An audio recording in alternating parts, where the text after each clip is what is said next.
Recently, some pretty big things have been going on in our Asia-Pacific backyard. There's been a constitutional crisis in Tonga, and the fourth most populous country in the world, Indonesia, just elected a new president with a murky military past from its days as a dictatorship. And then on Monday, there was shocking news of a massacre in the Papua New Guinea highlands. It's believed to be the largest massacre in PNG's history. Police are Death on our doorstep was how Sky News Australia reported the slaughter there, in which more than 60 people were killed. But it was the event on the doorstep of Morning Report's correspondent Kerry-Anne Walsh which made much more news here this week, though the epic Eras tour by Taylor Swift wasn't Kerry-Anne's thing. Just between you and I, okay, I'll say it very quietly, I didn't get it. I didn't understand the whole thing. I didn't get the Swiftie, Tay-Tay, rah-rah business. But while Kerry-Anne Walsh said she didn't get it, the spin-off's Duncan Grieve did. He said he saw pop culture history in Melbourne, the most powerful pop star in decades at the peak of her powers, making songs that were mostly consumed individually by phones, moving for almost 100,000 people packed into the MCG. And while Duncan Grieve was one of thousands who flew across the ditch, motivated by FOMO, fear of missing out, there was also a fair bit of anger about missing out among Swifties who didn't get to go, and the media here have really milked that. On the Friday before last, ZB's Heather Duplessis-Allen asked how come Taylor didn't turn up in Auckland. The Eden Park boss says the park's resource consent cost us a Taylor Swift tour stop. Now, Eden Park has got 2 Coldplay concerts, 3 Pink concerts also booked for 2024, which takes up 5 of the 6 concert slots. Well, never mind Pink and the band that had a smash hit with Yellow, Kiwi Swifties wanted to hear Red and all the other hits from Taylor Swift's back catalogue on home soil. And Eden Park's boss said it was because consents limited the stadium to just 6 shows a year.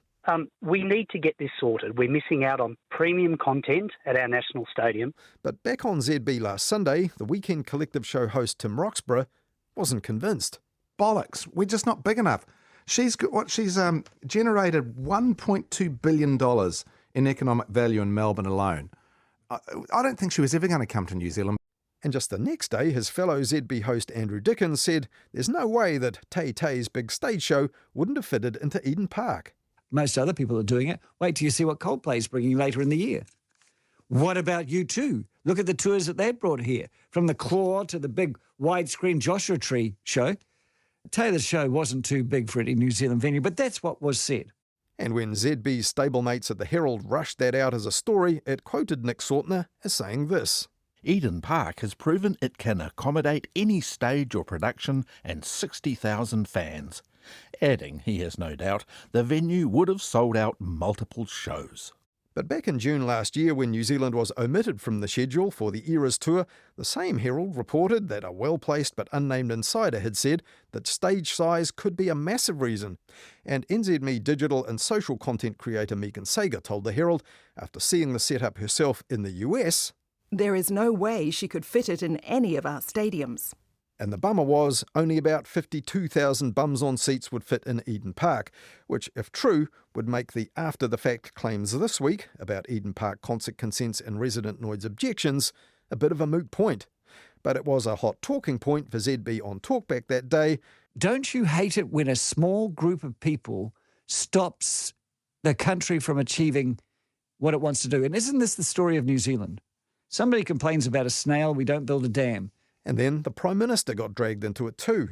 Chris Luxon said that, we're insular, we're wet, and we're not open for business. And Andrew Dickens' listeners pointed the finger of blame even at the cyclists. You're so right, Andrew. New Zealand is ruled by minorities now. For instance, the stopping of the Basin Reserve flyover by about 10 people and the profligate waste of money on cycleways in Wellington, again to appease a small but powerful minority. And snails, dams, cycleways, Taylor Swift, noise, 10:30, I don't want to live. We know how he feels. And the day after that, last Wednesday, the Herald had this headline. Residents voice overwhelming support for pop superstar concert. More than 93% of Eden Park's neighbours do want the Auckland Stadium to host at least one Taylor Swift concert, the story said. But what's the point of that when the Eras tour is underway across the ditch and definitely not coming here? While the Taylor Swift horse had bolted, recent reports of a possible waterfront stadium for sports events would have been front of mind for the Eden Park Trust Board in commissioning that survey, and a horse that they're keen to see confined to the stables or even sent to the glue factory if possible. Stories referring to a strong desire for Eden Park to host more concerts and not be restricted by consenting processes certainly couldn't hurt that effort. Back on News Talk ZB though, Andrew Dickens' callers certainly reckoned that big gigs were good. Among them, Matthew. I saw Iron Maiden when I was 16 years old. I'll never forget it. And I just felt connected with everybody that night and left so happy. We all need to be brought together because everyone's divided and crazy and all over the show. And these concerts, believe it or not, have a kind of therapeutic effect and there's this contagious energy. And here at Mediawatch, we wonder if Matthew's contagious Iron Maiden energy couldn't be a solution of sorts. Mediawatch's solution? A Taylor Swift Iron Maiden reunion double bill with matinee performances at Eden Park for locals who like a quiet night, and evening shows at the Waterfront Stadium built on time and under budget by, say, 2035 for those who like the nightlife and a bit of noise.